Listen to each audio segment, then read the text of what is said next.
It was at this moment that he knew. He bucked up. Welcome. You're listening to Bucked Up with Sam Buck. That's me. Now you fucked up! This is your internal monologue right now, Lloyd. You fucked up! You have fucked up now! Now you fucked up! Now you fucked up! Now you fucked up! Now you fucked up! Now you fucked up! Now you have fucked up! Welcome to Bucked Up. I am your host, Sam Buck, and I have two mediocre people with me. Today, no, I got some amazing comedians and human beings with me. I got Lloyd Legacy Sharp, and I got Josh Adams. Welcome, guys. How's it going, Sam? I'm gonna start off with a story about the first time Josh and I went to go do your open mic, and you weren't there. I know, you weren't there. It was Lee hosting. Shout out to Lee. I love Lee. He's an amazing person, and he brought his daughters. Do you remember this, Josh? And this was right after I had gotten broken up with, and I did... Let me check my meditation app. It was like 2 days at the time. At the time, it was about 2 days afterwards, and I... You came to Dorchester to feel Dude, we were trying to take him to as many fucking mics as we could just to keep his mind off it. But He I was did crying a like lot a of... Excuse me. Men can have feelings regardless of what the internet Yeah, says. this is a self-help podcast. We're a bunch of men talking about our feelings. By the end, we're all going to be crying Yes. and hopefully holding hands. Yeah. Well, Sing. 6 feet. 6 feet, yeah, not holding Sam's hands. size, yeah. Yeah, you got your gloves on for it. No, but Lee brought his daughters, and that was when I decided to do a pretty long bit yelling about how I love eating pussy, and Lee's daughters looked horrified, and I was horrified, but I was gonna do the bits I was gonna do, and it turned out I was their favorite comedian of the night. But it could have gone one of two ways, and that was the night I wanted to meet you at your mic, but you weren't there. But it seemed like it went pretty well. It went all right. You won the hearts of Two little girls Yeah. yelling about inappropriate things. young girls and comedians. Kind of a theme this month. Everybody love everybody! Oh yeah, I forgot to say the number one rule on this podcast is always positivity. Yes. I And not in a testing sense. exactly. we could test a little. And no snitching. We can't snitch on this podcast either. Snitch. I don't even know anything. Yeah, no. And Like you, that was almost as good as the last time I saw Lloyd. I showed up Sunday night at the People Show, so it was like I remember that. James Firth, Alan Moreau, Shelley Grunberg, Aaron Matthews, Eli Levy, and there was like two people there, and they needed 5 to start. So like Alan Moreau went out and grabbed like 3 like Harvard students. He was He dragged them into the show. Just fucking come in. With consent. So I'm sitting up front by you didn't know you myself, were doing a bringer show, but it ended up being a bringer show. Exactly. and Lloyd does his set, and like coming off, I reach to give him a pound, and the room's black, and he fucking trips over a whole bank of chairs, almost broke his neck. Because I didn't want to not. I saw him. And I almost missed him, and I didn't want to like not give him that. So I went back and I put my life on the line, and it was worth it. Because I wasn't gonna ignore his reach for a high five. I mean, you totally overvalue my people. pound. Character. It wasn't worth it. Everybody love everybody! I took the spill. You can't tell me it wasn't worth it for me. So this is actually a good jumping off point that I wasn't there, but you handle things positively. You are a very positive person. I tried. Thank you. What bodies do you have in your basement? No, but how do you, is there a way that you get your anger out? Do you do any, like, do you work out? Do you journal? Do you scream into a dark closet? Normally, how I get my anger out is, it's weird because like there's no set way that I do it. It depends on the situation. Sometimes it's writing. Sometimes it's listening to a song that fits whatever I'm feeling on loop until the feeling goes away. That's the most like reoccurring way I do it because nobody has to deal with me but me. Yeah. So I'll say that. What's your angry music? Depending on the situation, it could be. Good question. It could be. It's a good question. It could be. That's why I have an interview podcast. I'm a motherfucking professional. He's an investigative journalist and -9. He knows who did it. Look at his shirt. So it's usually something along the lines of, it's oftentimes a wrestling theme, like Metalingus, Edge's theme song.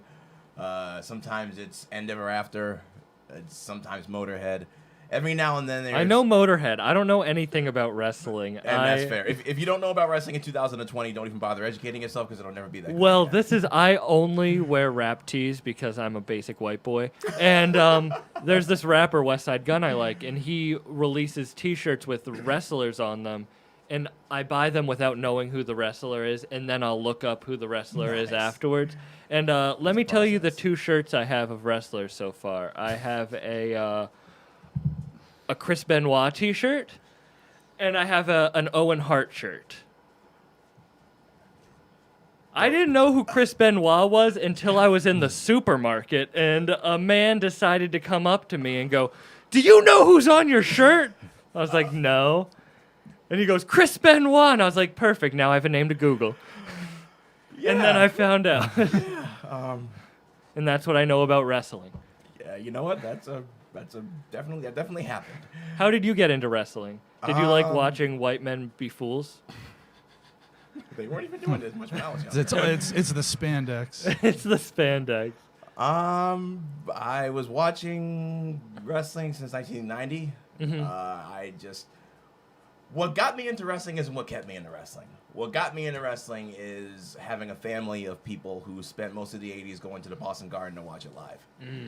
And what kept me into wrestling was the theatrics and the pageantry and the just ability to live as a real person in a fantasy environment, which is pretty much from the ages of 5 until now, how I've been living my entire life. And that's how you stay positive. Yes, that helps. So wrestling is big in your family. You live with your dad. Is your dad into wrestling? Or no? He's back into wrestling. So you got him back into it? I did not get him back into wrestling. Because Like post coronavirus back in wrestling. Have you and your dad been wrestling in your apartment? So he got back into. I can't get anybody into this era of wrestling because I don't like this era of wrestling. My father saw Raw in 2 years ago, and so he got into it. And I watch it now with him because me and Vaden do a weekly podcast. And shout out. Do you want to do a shout out to it? Yeah. Every Saturday, Trash Panda talks wrestling. Me and Vaden Jones. He's the fan. I'm the jaded one. And so now me and my father watch it together because one, I have to do the show, but it's also with me and him to spend time together. He's the mark, which is a way of saying he's the guy that buys into it. He knows it's fake, but he lets himself believe, like watching a right. And I'm the one that's just like Santa Christianity. Basically, yeah, which is funny because he's also a Christian, and so I guess it's easier for him. And I'm the guy that I know too much. I've been too disappointed, and I'm just sitting there. Here's a perfect example, just really quick. My father was watching Raw with me last week, and there's this tag team match between the current champion and 2 guys who were obviously not going to win the belt. And he's sitting there because they set it up in a way. He's the heroes against the odds. He could lose, and he actually bought into the fact that they might lose. And he's pacing around his room going, "Oh, I can't. I don't want to." And I'm just sitting there I don't want to ruin it for him, but they're not gonna fucking lose.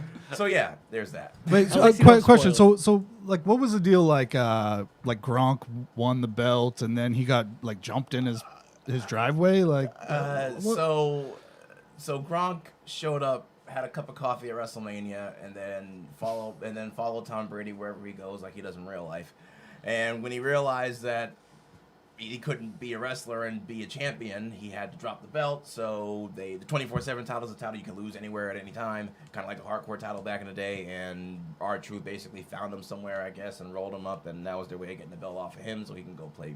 All right. So I'm going to cut you off here because it's my podcast.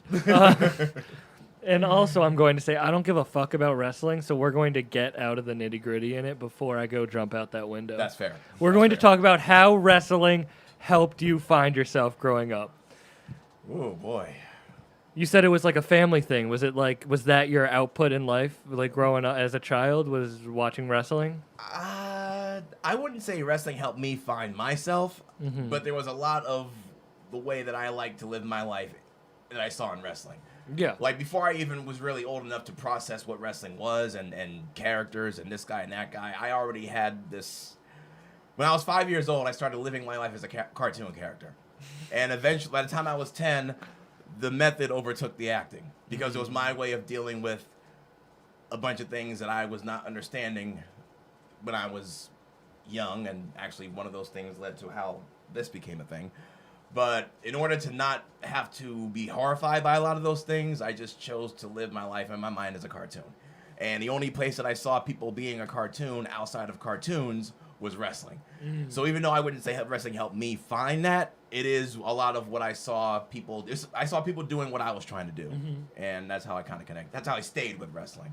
So do you remember what age you kind of started? You said 5 was when you started going into that cartoon world? Yes. Was it an escape from like the real world shit? Yes.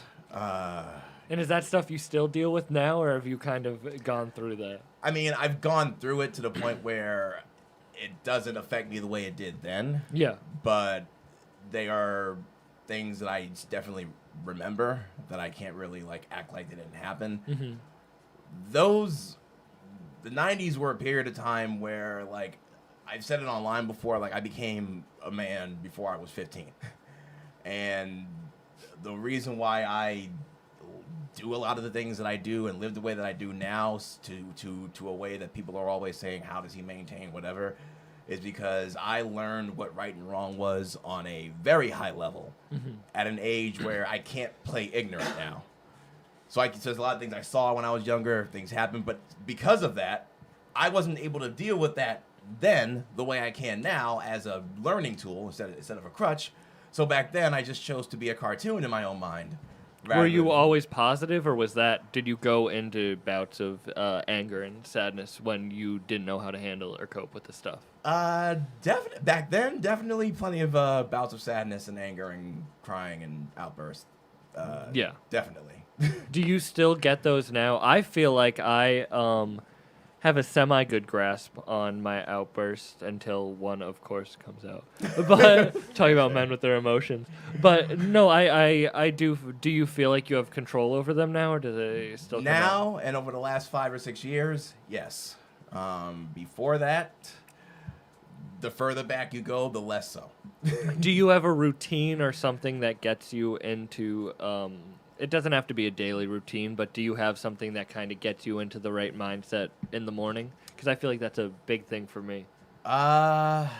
Usually, and let me say this, quarantine has definitely affected that routine. Because the things that I used to get myself in gear for on a daily basis have obviously minimized to just go through the house and not go crazy. But it always starts with a Spotify playlist. Like the daily mixes, there's I just throw that on the TV and that'll be some MJ. Actually, it's randomized. So like whatever is in there, there's MJ, there's Smokey Robinson, whatever the mix decides to throw at me, and that's usually like the starting point. Yeah. Other than that, Insomniac's Virtue kicks in. I get up and work around the music. Do you have a sleeping problem? Yes. Do you have a sleeping problem? Yeah. You both do. It might just be because I'm young that I don't have a problem with sleeping. I think that might be it. But you start getting back issues, knee, neck. Start wondering why you're alive. And yeah. Oh, that too. I was waiting for Lloyd to talk about that shit. Consider doing something about it and failing 3 times. It's amazing. See, like that's the thing. You're so Segway. like you keep coming back to comedy. You keep coming back to karaoke, like all these things, like, I'm not too great at, but you keep coming back and you keep trying. I think there are some things you need to just give up on. Like you're not great at killing yourself. Like I think like the second and third time would be a little better, but no, I'm at least glad you're here. That's just positive. Yeah, I wouldn't have had positive. a second guest on this podcast.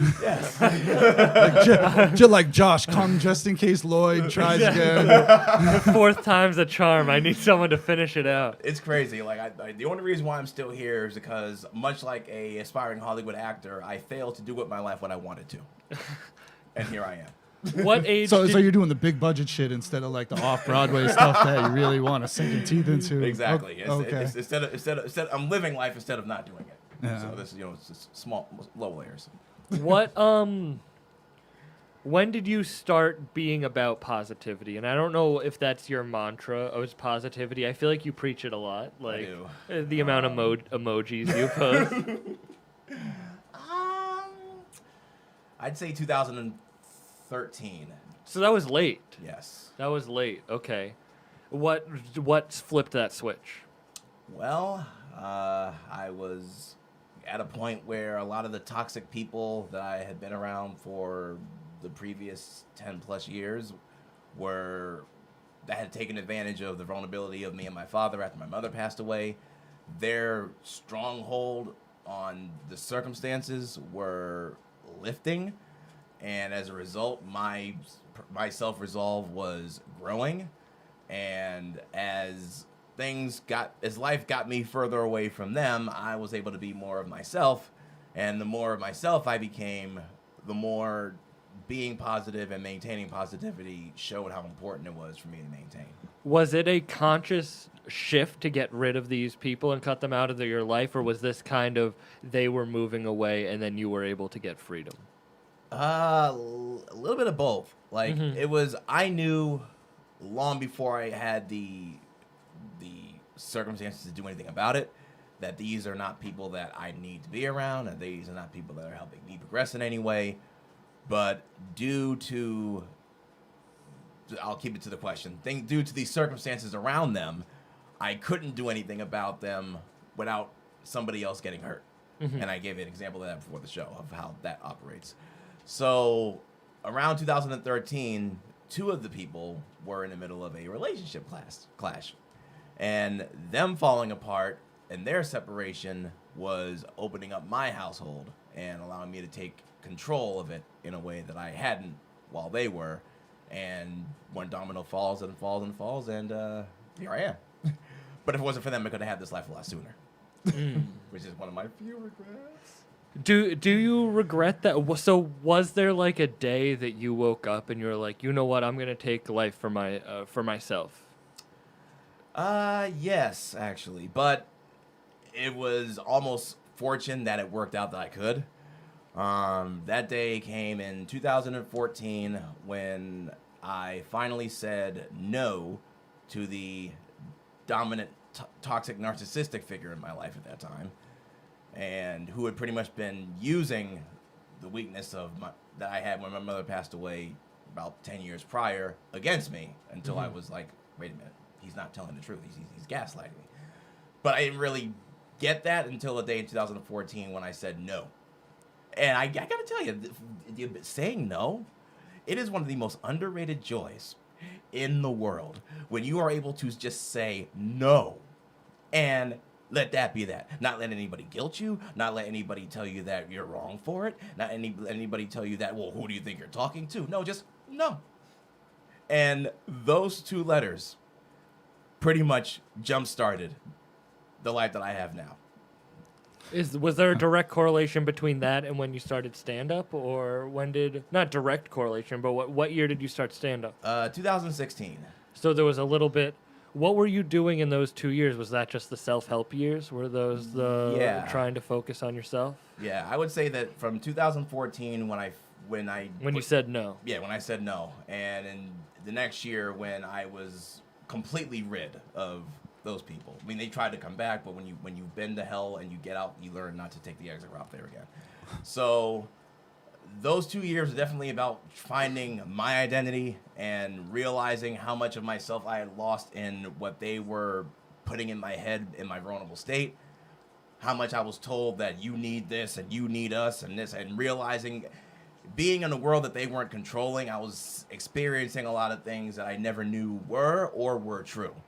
And a lot of the childlike giddiness I have now comes from the fact that there's a lot of things that I did not know and did not realize about life being in that toxic environment. And 2014, 15, even up until now, but before I started doing comedy, those were definitely the years where I was learning what the real world was, not the world that I was being told it was in my fractured state. Mm-hmm. You started comedy late, too. Yep. We started right around the same time. Right around the same time.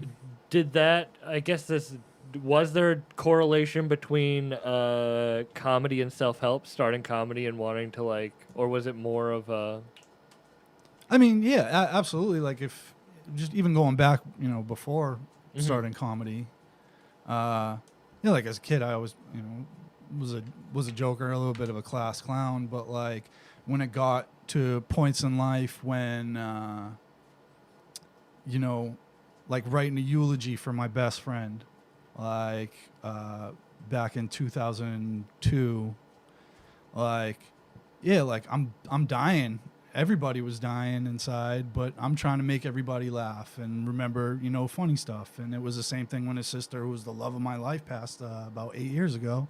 Like I was there with his mom, with her mom, like while she's in the hospital, and I'm trying to,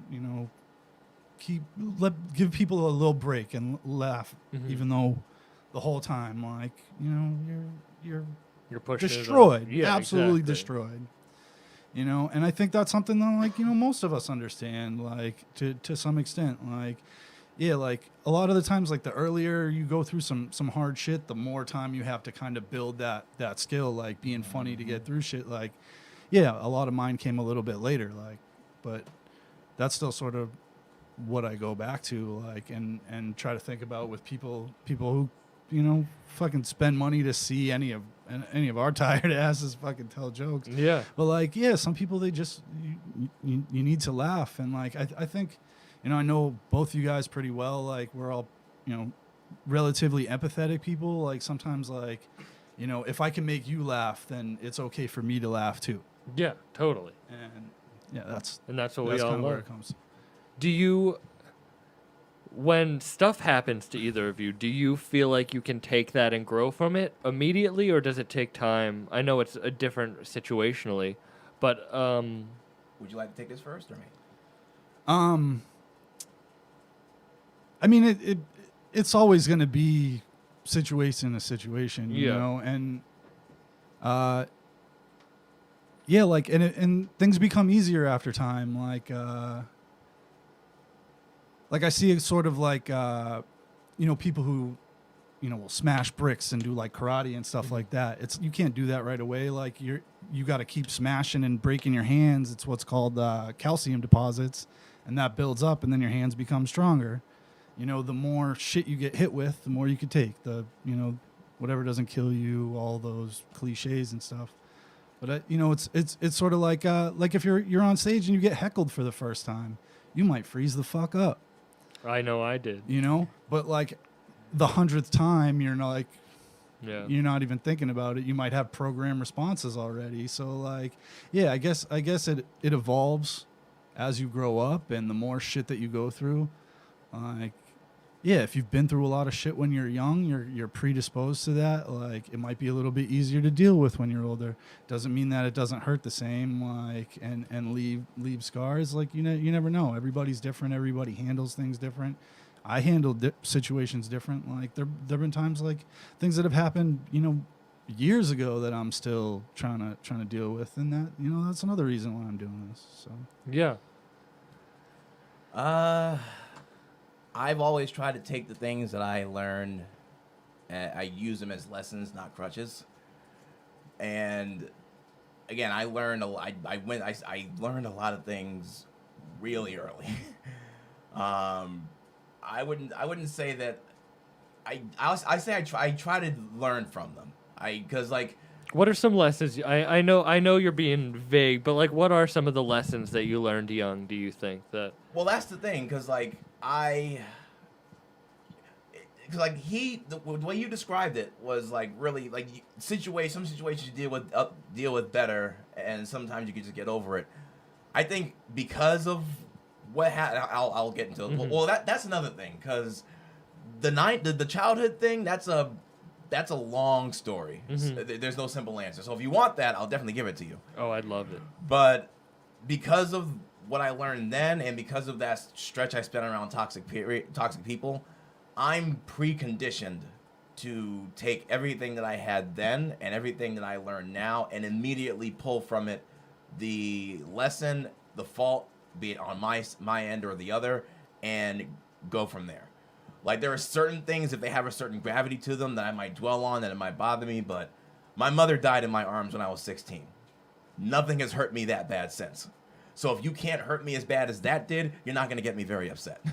And I'm able to, and to this day at least, nothing has. So I'm able to take immediately, this is the situation, this is why I went wrong, this is what's fucked up about it, what was my part, what was their part, what should I watch for on the other side, what should I not do again, and I take that immediately and I go with it. Mm-hmm. And I think it's not how I think it should be done, it's just where my life has taken me. I instantly learn, adapt, proceed. And until something to that level happens again, taking time to deal with it, aside from what I've already been through that has put me through that point, probably isn't going to be a thing. Can I just ask a Yeah, question? On that? of course. I'm not trying to hijack your show. I was legit just kidding. I hope you. You know, like you say, like, you know, the shit with your mom at 16, like, as horrible as that is, like, doesn't that sometimes kind of give you? It's almost like a liberating thing. The way you say nothing has hurt me that much since, like, you can, like, if you've ever been like scared of getting punched in the face, and then you get punched in the face, and then you're like that's not that bad, or like you get over something, like you get over something like that, and you realize you can get over something like that. Like, what else can hurt you more than that? You know, there is sort of a freedom there and a confidence, and like, as much as I can fucking logic that shit out, I'm still trying to fucking do it myself. Well, you were 16 when that happened, which are very important years. Right. And when something like that happens, you can either go one of two ways. And that ties into the question you were asking me before. Mm-hmm. Because you two have seen, and even our producers have probably seen, the hashtags I use: never give up, never stay down, keep moving, all that stuff. The day that my mother, just like the 1999 school bus incident that happened 4 years prior is the reason why this is a thing. Which incident? What incident was that? One thing at a time. One thing at a time. I will get to that. I'm sure he has a question about that. But I don't know nothing about school buses. Well, as far as like now I do. As far as like the no, of course, yeah. That. So just like that, the day that my mother passed away is when a lot of those motivations, never give up, never stop fighting, came into my mind, because that day was a Saturday. I went to school the next Monday because I did not know what else to do, and the principal said, "What the fuck are you doing here? Your mother just passed away. Go home." Right in high school, ironically enough, right over there. So like that, but that was a day where, and everybody came to me afterward and said, "You could have given up on life right there, and nobody would have blamed you. Your mother literally died in your arms." Which, quick wrestling side note, that's how Eddie Guerrero died in Chavo Guerrero's arms. It's kind of creepy, but in a moment where I could have said no wrestling on this podcast, I know, Lloyd. I don't care if you're relating it to your dead mother. There's no wrestling on this podcast. But I do a wrestling podcast, and the co-host might be watching this. Loopholes. But yeah, so like that moment is like when you're faced with that. There's even a video with "Heal the World" playing in the background where it says, in life you have two choices. You can give up, or you can keep going. Until pain fades, you have no other option. And my mother dying in my arms is literally the day that I learned that lesson. And you say that you take things and you don't let them be crutches. And at 16, when something like that happens, back then, a lot of people can go into crutches. But we were talking before the podcast, and this isn't a crazy thing because a lot of people are sober, but you're sober, never really. But you didn't go into those vices and crutches. What were your kind of What did you take for crutches at that age? The funny thing is, how I dealt with that was I started doing independent music, specifically because I didn't want to, this or this. But that incident is what left me in a shell of whatever people admire about me now that I could have become sooner in life. That pretty much, my crutch was allowing people like the toxic people who came in later to run my life for the next 10 years because I didn't think I was good enough. That's my biggest crutch it's not how I wanted to deal with, but it is the reason why it happened. Was that where your persona came from of Legacy? Actually, that came from music. But the persona in music, was that kind of like an escape? Because with comedy, you are yourself. Right, exactly. But I would love for. Do you want to describe? I'm not gonna let Lloyd do it. You can describe Lloyd's music act. Music act. Oh, right. His alter ego. His alter ego. Right. Yes. Michael Legacy Jackson. Yes. He's performing soon, if I'm not mistaken. Yep, this Friday in New Hampshire, Charlie's Half House. All right, you guys heard it here. Even though this is probably gonna air after that shit, anyway. Yes. But we're bringing in a lot of people to wherever we're talking about. Yeah, so Lloyd does the whole Michael Jackson thing. The whole song and dance. It is. He's got the like the military Yep. jacket thing with the glove and every. Here's the thing I was thinking though, man. You got to make it more human. You need the encrusted glove to have the cutoffs. That's a good point. And next time you do it, I'm showing up wearing a shirt that says "Respect the Children."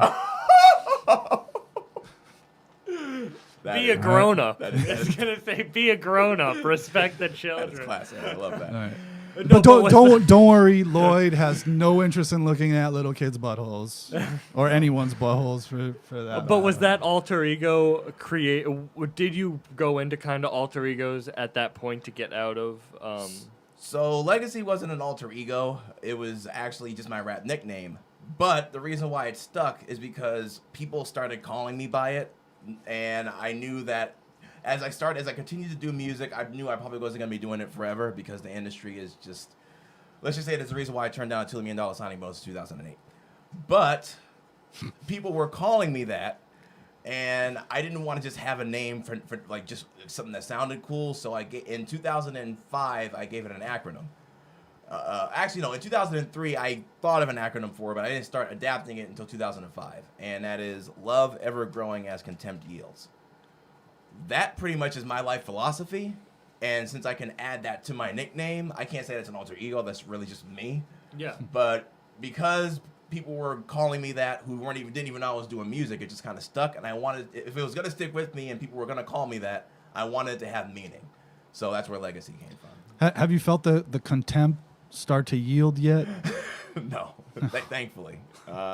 Can we talk about that music deal? Because I had no idea. Yeah. Back that up. I heard $2 when million. you said that, did you guys know about this? That we have a famous rapper in our midst? God, if I was your dad, I'd kick you the fuck out. Actually, Josh used to battle rap, so I'll make you guys battle rap to end this Lord. episode. Oh boy. So yeah, don't worry, he'd win. In 2000, He'd kick my ass before I made him do that. So. In 2008, I've been doing music independently for about 4 yees, and What was your name? What Legacy? Legacy, yeah. I wasn't anything like important. I'd been in the studio like 2 or 3 years that I was doing it. I started like making beats on MTV Music Generator and then just using a karaoke machine to put my voice to it.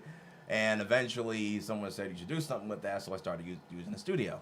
And I recorded the song in 2008, actually called Respect the Ladies. And the place is called Karmaic Records. Like at the time, they were like a subdivision of like Columbia Records. Mm-hmm. And as any first artist will tell you, if you're under Columbia Records, you're gonna get fucked. He's still recouping. I mean, there's a reason why John Cena only had one album.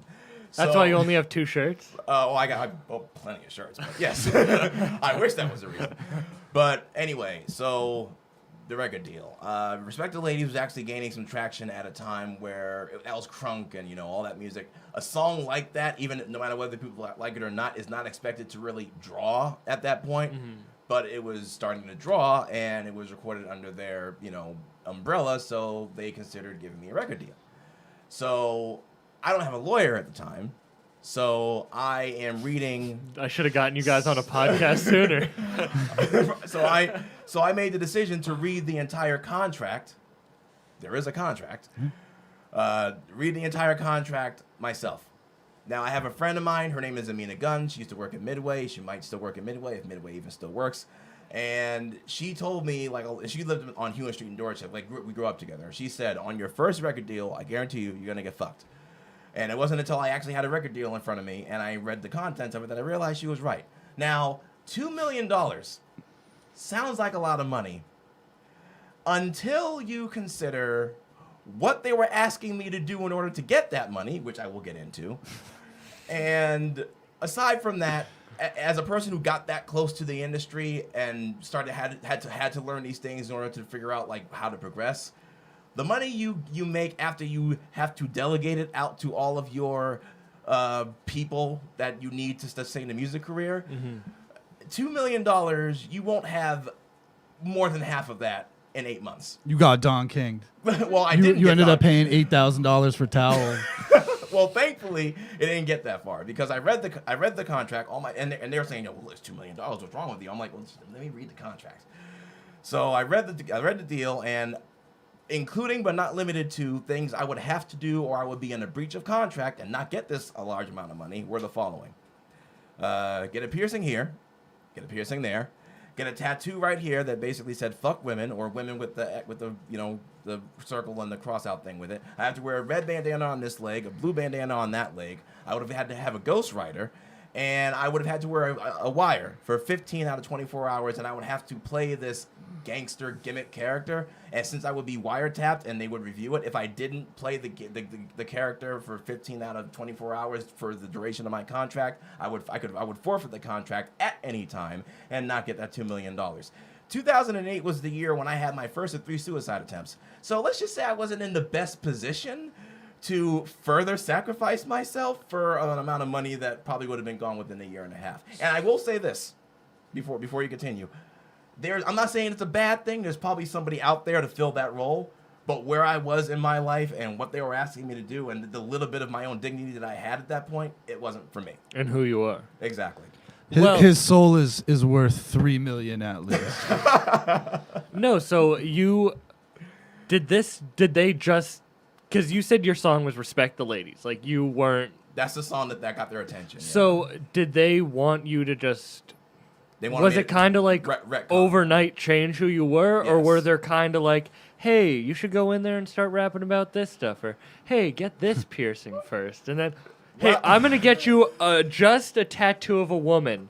3 months later, now you're going to get a red circle with a cross through it. Well, dude, now is the time to remix that shit and re-release it on SoundCloud or some bullshit as the new ally to the Me Too movement anthem. That's true, but no, it's a good idea. If I wanted to get back into music, that would be a good strategy. But the thing I will give them credit for is that they pretty much laid it out all on day one, and if they had led me into a false sense of security and say, okay, now you're gonna do that, I probably would have gotten burned. But luckily, it was all there, and when I pressed them on certain questions, they filled in all the details. And see, even the positivity there, he's at least they were straightforward about it. but see, the good thing At is least they use lube when they fuck me. That's a great thing. Here, for the first time ever, we could say, see, Lloyd has been fucked. So where did the Respect the Ladies come from? Woo. The mood's about to come down. Oh, shit. Okay. Everybody love everybody!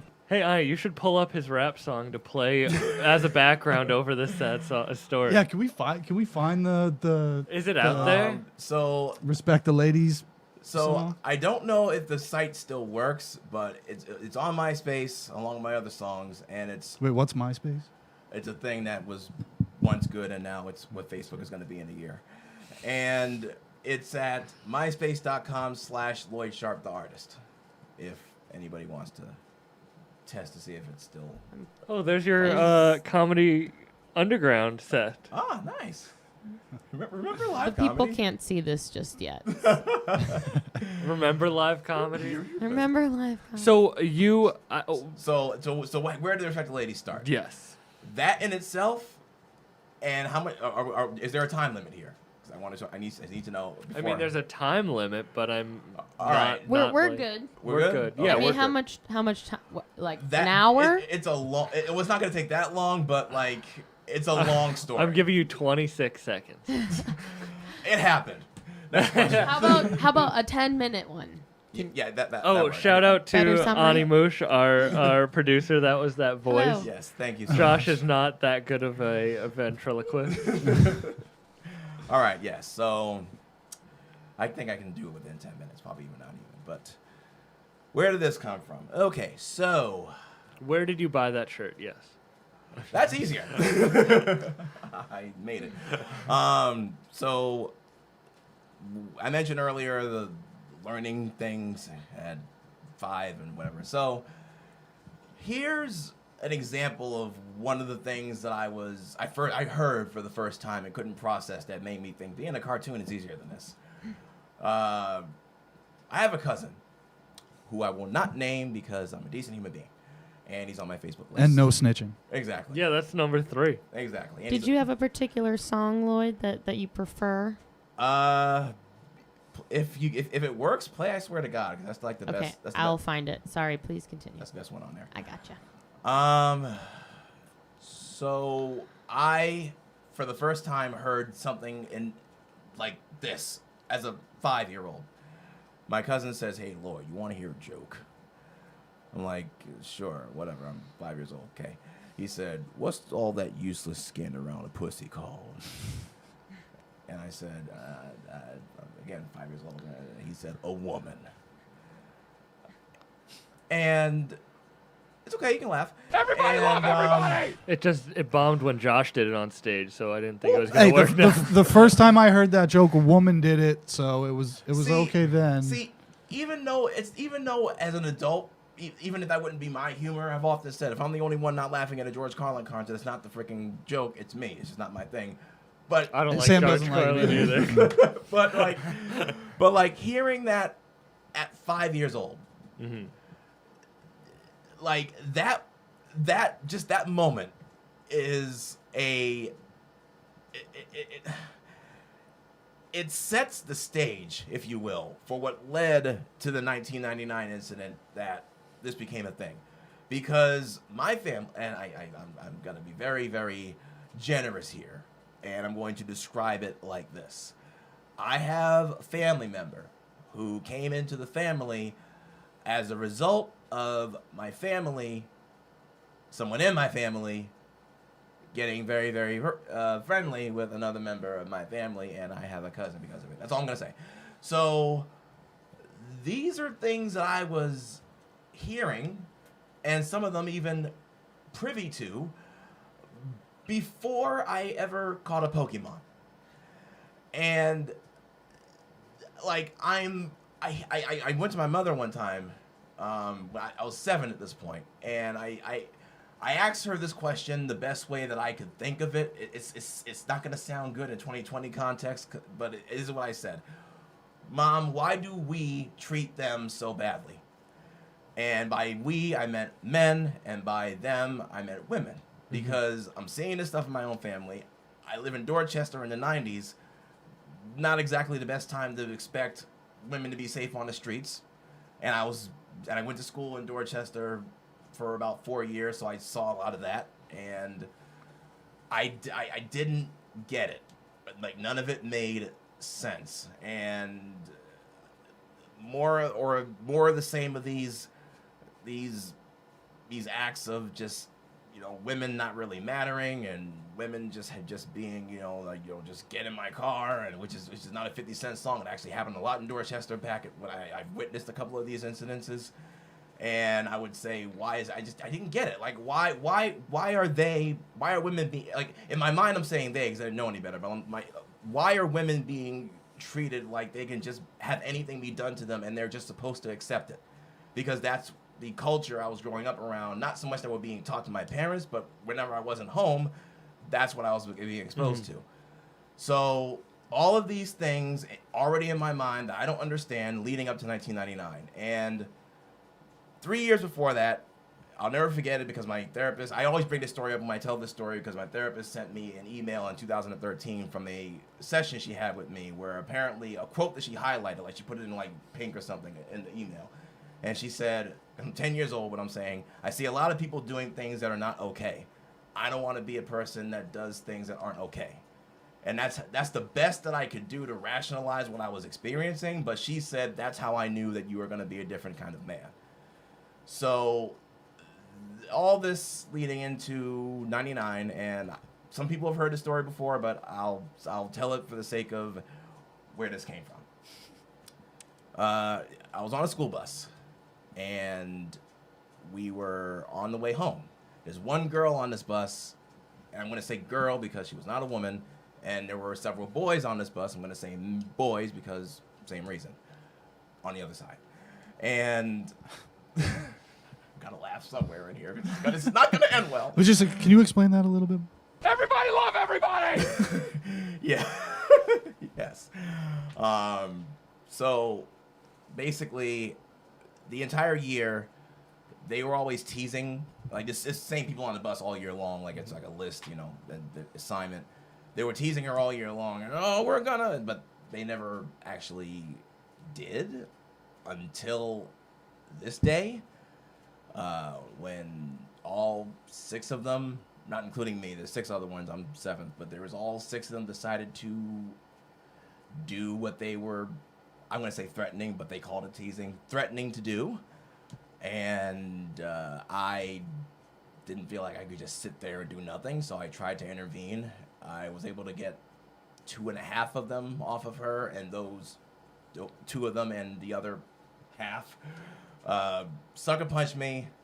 I went down.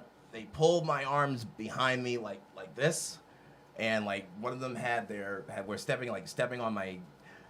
It sounds really weird, but it's what happened. They were stepping on my head, and a part of this that I had like suppressed for a long time that came back and like last year, really came back into focus during my therapy program. I mentioned it. I was also held at knife point.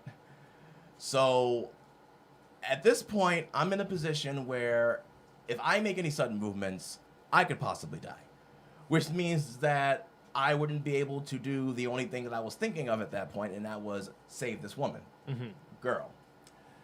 So what happened was, and I always maintain that my head is being pressed in one direction. All I can see are the seats underneath where I'm looking. But the other boys that were not the ones holding me down, so I couldn't do anything, proceeded to do what they were threatening to do. I think that's self-explanatory. And I was just there, unable to move, and I had to hear that for 45 minutes before the bus was stopped and pulled over. And I don't know how. I don't know what some people say, what took so long, what happened, and like I'm pinned down. I can't see anything. I can't see behind me. I know that back then, like the yellow buses had like real radios, and they had I guess they had an emergency button where if they pressed it, somehow they're like you can alert dispatchers. I don't know how they did it, but I know that the driver apparently kept driving because I did hear somebody say drive.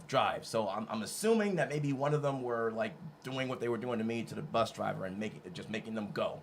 But I'm also assuming that the emergency, some form of emergency dispatch was reached remotely. I'm guessing here because I can't see the driver, but I'm assuming that like while whoever was making them drive, maybe he's reaching under, maybe he's pressing a button.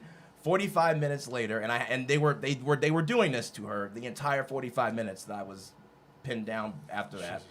And I could do nothing, but I couldn't even my arms would pull back. I could do nothing, but I had to listen to that. And eventually, the bus was stopped, and eventually it was cleared out. But the day after that happened, is pretty much the day that this became a thing. Understandable. How old were you at that point? 13? Because I think my birthday had already passed that year. So after that, how did you, as a 13-year-old, how did you react to that after that? Was there any, did you have to go, not to court, but did you have to talk to people after this? Or what was your reaction afterwards? At that point, that was just everything that I had already witnessed in my life, said to, done to, and said about women. Like, I already had this previous, like, 10-year stretch of seeing women mistreated and not understanding why. And that pretty much, that didn't answer anything for me, but it was just the worst version of every question I ever asked. Yeah. And how I dealt with it afterwards was I spiraled. I became very hypersensitive to anything sexually related, content, TV, music, anything, which is why me and a friend of mine on Facebook had that conversation about the thong song and why I wasn't really ready for that at the time that it came out, because I kind of been psychological. I mean, not a good song maybe, but I wasn't ready for it. But Cisco isn't that good, don't worry. No, he's not, but he had his time. But You can't be a good rapper if you're named after a mediocre food service. This is true. Incomplete is forever the jam, though. But how I dealt with it was I had to, like, that moment was when I decided I cannot be like them. Like, I don't care what I'm told. I don't care what people try to normalize. Like, that was like I couldn't. That was one of those things that I can't act like I didn't see that or hear that happen, and I can't act like those things don't happen. I saw it. I didn't even see it. I heard it happen right behind me, and I saw the attitudes and the looks in the eyes of people and all that stuff. And these are, to answer your question, like, what lessons did I learn? Like, that moment was the epitome of things that I learned before I turned 14, that I cannot act like they don't happen. I cannot act like they're right. And I cannot act like I don't see why they're wrong. And the most positive thing I did after that was just establish the fact that I was not going to be like that kind of man or those kinds of males, and I had to establish to myself what I would not justify in future situations like that. And that makes total sense, and that goes back to why you could never sign that deal, because that is not who you are, and that it's kind of like selling your soul. Like, they talk about selling your soul to the music industry. Well, that literally is, you're selling who you are as a human being. You're giving that up, and of course you had to turn that down.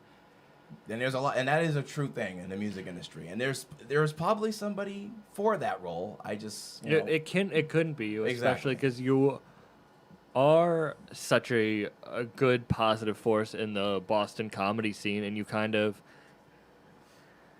I hate to say that no one has to go through anything to get to where they are, but your past is the equation that leads up to who you are in any moment. And I think that shows why you do have that shirt. You are a man, you respect the ladies, and you're positive. You try to help everyone, and you try to bring everyone along.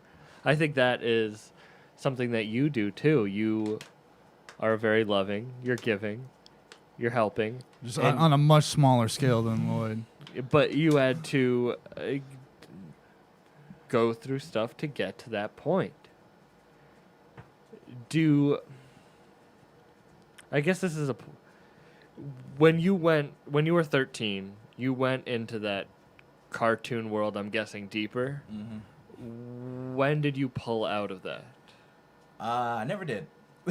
You're still there?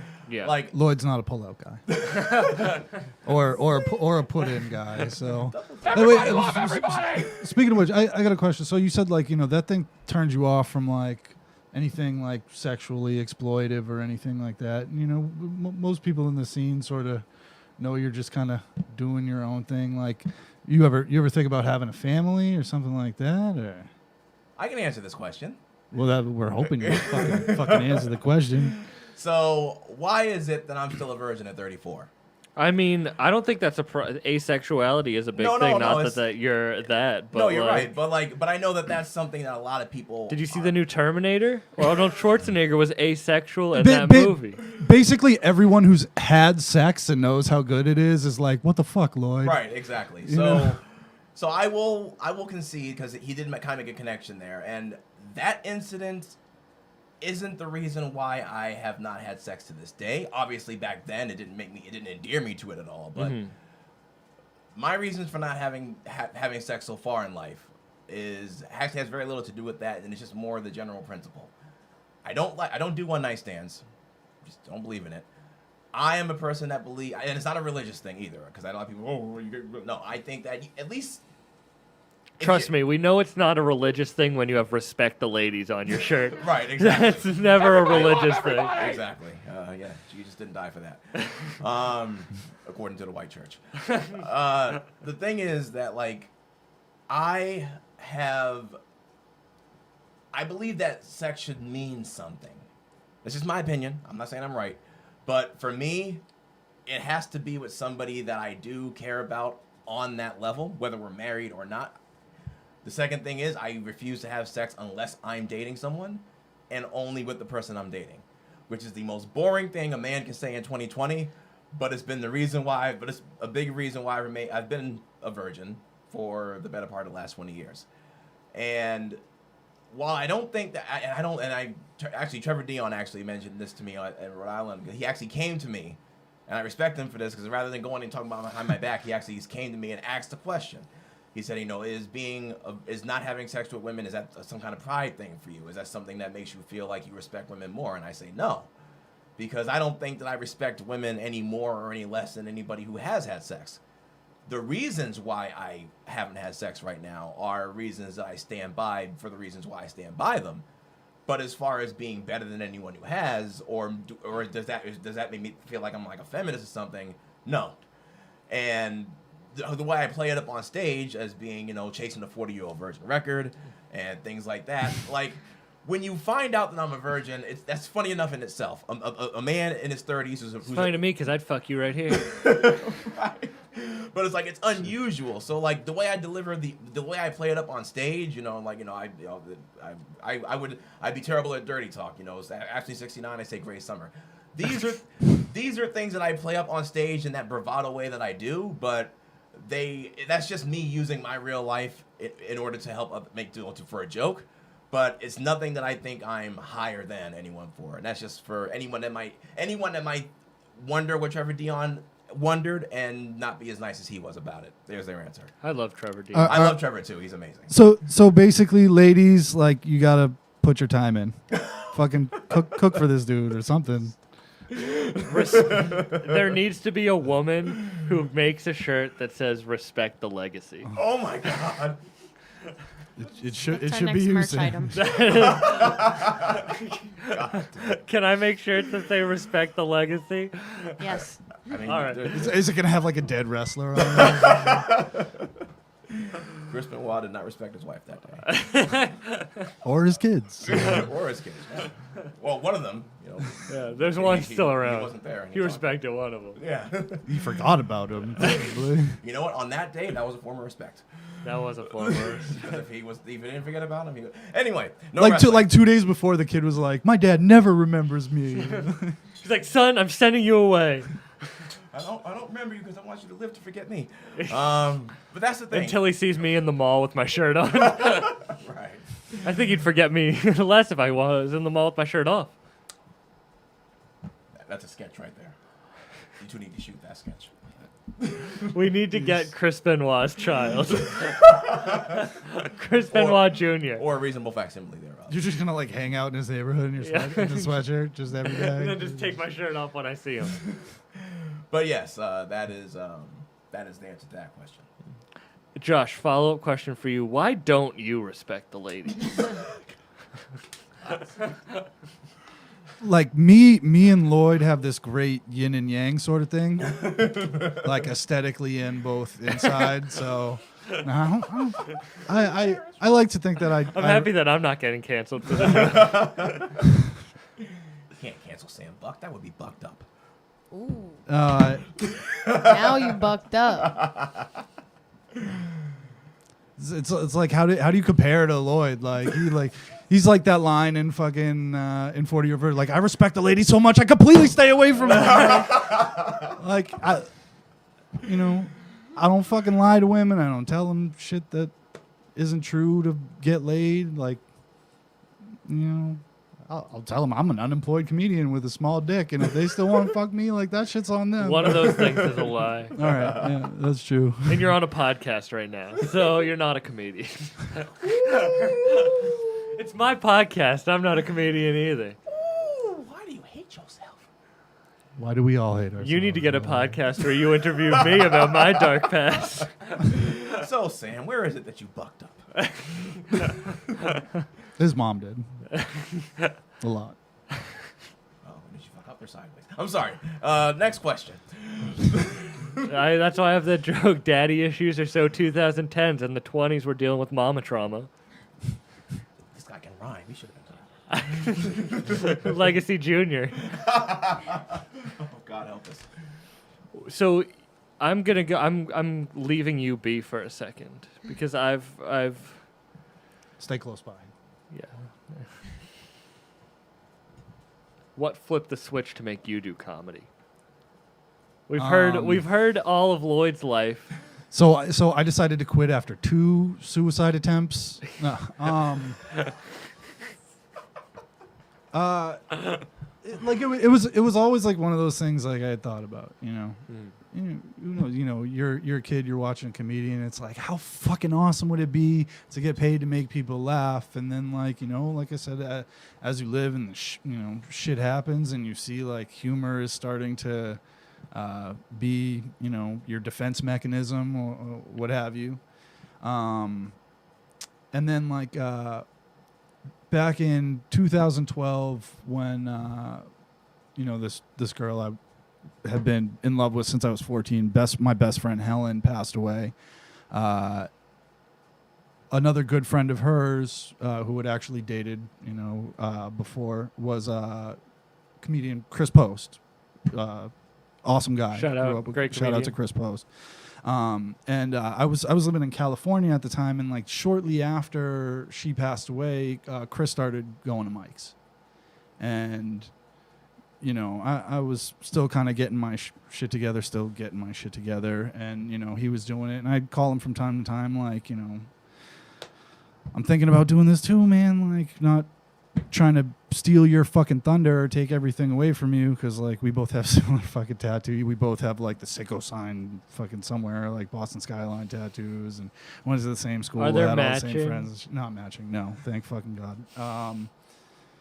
But like he said to Al Christakis, like, couldn't Josh fucking give me one fucking thing that could just be mine? But he pointed me to Kingz in Hyannis. Shout out to Kingz in Hyannis. There's a mic, where Chris pointed me to, and I went there for the first time. I ended up having to follow Al Christakis, which was That's tough. That's actually this week's episode, or we're recording this in advance. I don't know why I'm saying that. That was 2 episodes ago. 2 episodes ago. Breaking the fourth wall, Sam. You done bucked up again. So, just before that, I was the best man at my best friend's wedding, and at his wedding, I'm fucking drunk and fucking coked out of my mind, and ended up giving the best man speech, and I sort of winged it. I went after his brother, who got so drunk he could barely speak. So it was a nice, relaxing set, and I ended up just going off for like 10 minutes, and Ferris's brother Ezra's falling out of his seat, and people are laughing their asses off, and the photographer's like, I've been to tons of weddings. That was the funniest best man speech I ever heard, and like I just sort of been addicted to it since then. Just like most of us, like it doesn't matter if you bomb your first time, like you get one laugh, and you gotta keep hearing that shit coming back. So you said you saw the comedians at a young age, but you started comedy later in your life. Was it something you always wanted to do, or when you said when Post started doing it, did it kind of like bring it back into your head? So, yeah, like I said, it was something that I always wanted to do. I sort of bounced around a lot, like, college after college. I was in Oakland, I was in LA, which would have been a great fucking place to actually get the balls to start doing this shit, but I wasn't really thinking about it at the time. I was kind of... So it wasn't I was in a better place at the time. I'm like, oh, the fucking sun is out. I can walk into a store and buy some weed. When shit goes down, you're like, I need to go on stage. Beautiful, and talk to beautiful strangers. women everywhere. Like, This so was pre-pandemic. yeah, pre-pandemic. Like, I hadn't lost all the fucking people I love in my life. Like, I wasn't quite there yet. And then 2012, when I suffered this loss, I spent the next 7 years trying to get over that shit, and we all sometimes feel into that pattern of depression where you can't get out of bed, or you can't sleep, and then you can't function the next day, or and just wasn't being kind to myself, and still kind of have a hard time, like dealing with the anxiety and the depression. It's like, when Scott died when I was 19 away at college, like, Scott was the toughest, funniest, most social kid. He was my hero. He was a few years older than me. So I never saw him back down from a fight or a challenge, verbally, physically, whatever. And he killed himself. Like, that's my hero, killed himself. Like, I was like, how can life be so hard that it took out the strongest fucking person I know? And like, as much as I was confident as a kid, like, I started to kind of recede back into myself. And, almost like Lloyd living in a cartoon, but like, it wasn't like that. It was just in my head, like, falling back onto, like, art and music and stuff like that, and trying to fill time with that.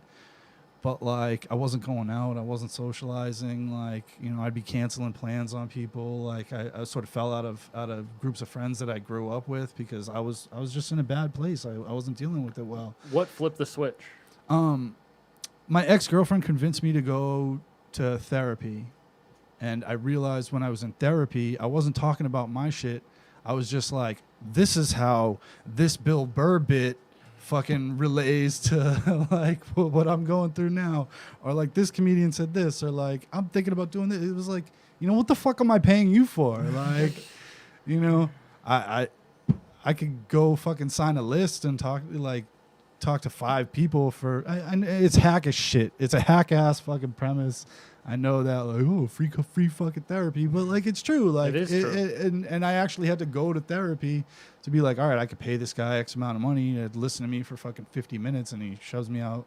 Or like, I could talk to 20 people for 5 minutes for free and get the same level of stress relief. And, I'm not fucking going back to therapy anytime soon. Are you still in therapy? Yes. Do you enjoy it? Do you think it's helpful? It has been when I started using it properly. So I fucked up. You don't fucked up. Well, like, last year. You were an open micer of therapy. And it's funny because how he got into comedy, how I got into comedy couldn't be more different. There's the yin and yang. But therapy is something that, it wasn't until I started getting better because of the fact that I was going to therapy and taking my therapist's advice, but also not listening to everything he said, because there are some things that my therapist and my psychiatrist, I had a therapist and a psychiatrist back then. Now I just have a psychiatrist who's also my therapist. He prescribes medication, but he's also a therapist who since the therapy department has gone at Fenway, he plays both. It helps because I use it right, but it's also not for everybody. So for people who feel like therapy doesn't do it for them, I can understand that. It's kind of like meditation. I meditate every morning, and it helps me, but I don't think that's for everyone. Like, not everyone laying on the floor for 15 minutes with their eyes closed, breathing, that's not going to, like, help everyone in the morning. Some people need to get up. How did you get into comedy? You said it was the opposite of Josh. Yeah, I went to the Winner's Circle in 2016 because I had Jay DeMille. Pretty sure people know who that is. I met them before I ever started doing comedy. I was just in New Hampshire, as I was very often in 2016 and 15. The Legacy Tour did not start with comedy. But I was up there, and I met Jay, and we were pretty much friends from like the jump, and they went to the Winter Circle one night, and they want to come. I'm like, oh sure, good. What is it? It's open mic comedy. Oh cool, first time I ever heard of it being done locally. And I go there, and I'm watching, and I'm enjoying it as a fan, and everybody in this room knows how I get when I watch comedy as a fan. And Dave Radigan, who was running the mic at that time, noticed this, and I think Josh Day might have also had a hand in it.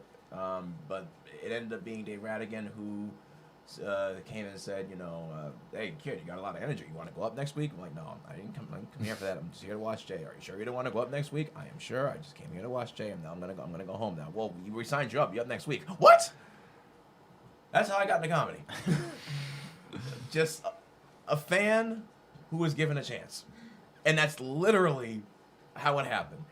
Josh Day and Dave Radigan and maybe some other people thought that I had a ton of energy as a fan, and thought that I would work out on stage because of what they saw from my energy as a fan. You figure it out. He has more energy than both of us combined on Oh, stage. that's an understatement. Like I'm fucking Bill Belichick on stage. Like, I got zero fucking personality. My act outs are all slow and shit. Both of you guys are such good joke writers, and it makes me so mad. Because the only way I can write jokes is if I have a story, and I need to get, like, each part of it. But I can't just sit down and write jokes. Both of you, Josh will call me on the phone and be like, hey, I got a couple new premises today. And they're such good jokes. You fucking write like 15 jokes a day, and I can't even think of the premises for 15 jokes a day, or even the 3 jokes that you write. I'll get a new joke every 2 months, and I'll sit down at my computer every single day, but that's the only way that it works. Why are you guys so fucking amazing? Well, why I do things that you think are amazing, I won't self-verify that, but I will say that I always had like a lot of weird ideas that came to my head, and comedy just gave me a reason to write them all down every day. Mm-hmm. That's the simplest way I could put it. I don't know, it kind of changes over time. Like, it all depends on sort of what I'm trying to get out of, like what I'm trying to do. Was like we were talking about earlier, like on the drive down here. Like I grew up a huge Bruce Lee fan. Mm-hmm. Fucking wearing a Bruce Lee shirt right now. He has the tattoo. I got a tattoo to match. It's because I was fat at the time, and I wanted to make sure girls had like nice abs to look at. But I Write that down. like I as a kid I was addicted to like the martial arts movie.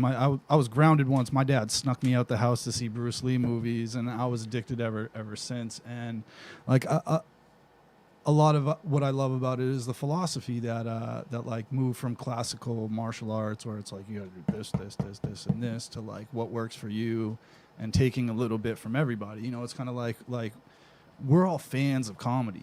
We got our favorite comedians that we'll watch and like, try to see like what's your style, what's his style, like how do you apply that style? It's like you our good friend from Cape Cod, Edouard. Shout out Edouard, Paperback Comedy. You too, AJ, I guess. AJ Haypenny. I love you, AJ Haypenny and Edouard. Shout out. Positivity. But Ed is always talking about the fat of jokes, like, and And we're not talking about Al Christakis. well, yeah, we're not talking about Al. That's Al's good fat. Al's all good fat. A little anti-Semitic, but good fat. No, I'm just joking. It's only when I'm around. But he'll talk about like certain comedians on the Cape have very long-winded jokes that kind of meander, and he'll talk to us like sometimes you got to cut the fat, but also like sometimes there's good fat on jokes. Like he'll talk about Rodney Norman's like the cultural market joke, like where it drags on and it's a lot of fat, but it's all good fat, Yeah. Like sometimes I'm trying to think about like I want to do things in my voice, but sometimes try to see it from the perspective of somebody I might admire, like, and take something different from everybody. Mm-hmm. like switching up like someone I love, like that everyone, like Hannibal Buress. Like I love the way he switches up like his speed, like a fighter. Like sometimes he's talking real slow, but then he speeds up and he goes real fast. Like and switching up like that. Like I see that kind of like a fighter, like a martial artist would identify like speed or pressure or strength. Like all these like different things that sort of relay back to how I perceive comedy, or I'm writing bits. I try to take a little bit from everybody and write in everybody's voice, because I'm still like a year plus into it. I still haven't really found my voice or my method, my tactic, my process yet. Do you write every day? Do you have a daily routine that you do? No. I wish that I could be like, yeah, wake up and fucking write down. Like sometimes it's those premises or those jokes that come to you organically. And it's like, all right, everybody, like, I got to go fucking write this on my phone. Or, if you don't have time, jotting down that premise so you can go back to it. Like the one I sent you the other day. Dude, that was fucking crazy. Like the timing of this. Yes. I wrote like a Trump fucking with black people on Juneteenth joke like 3 months ago. And it was so crazy how close I was, man. Oh, my goodness. So we got to go buy lotto tickets after this. Yes, we were talking you about. called it. You definitely called it. Do you have a daily routine? Do you have like my writing process, or just writing like? Do you have just a daily routine that gets you?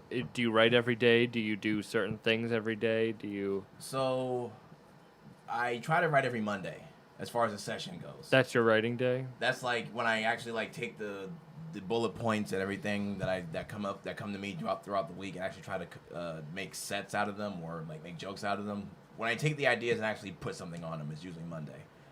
During the week, it's just more of something comes to me. Here's something, I write it down, and then it's a bullet point. That happens every day, but there's the only like routine is on Monday. Is when I actually sit down and say, okay, set. How about non-writing? Do you have any daily routines? They, aside from the morning like Spotify jump off, bad choice of words. Just nothing but a playlist. Like once he does a play, I got my playlist for the day, and then he just like goes back to sleep. And then as it like I just adapt as it goes. But the routine that I have for the day used to be some form of preparing for whatever I am gonna do later on in the day, which 4 days out of 7, whether it's comedy or something else, would usually revolve around that.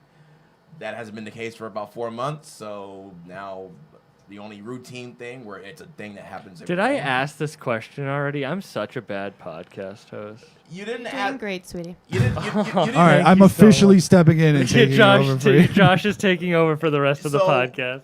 So you asked me what my routine was, but it wasn't like a post-cursor to the writing thing. I like this is great. See, this is what like you asked Lloyd like 15 questions at the beginning, and then asked me one and went back to Lloyd. Like you should kind of do like one and one. See, it's a learning process, growing pains. And on You're that young note- still. And on that note, thank you guys very much. Thank you. We learned a lot about you and nothing about you. That's fine. But you'll be I back. I like being an enigma, sort of.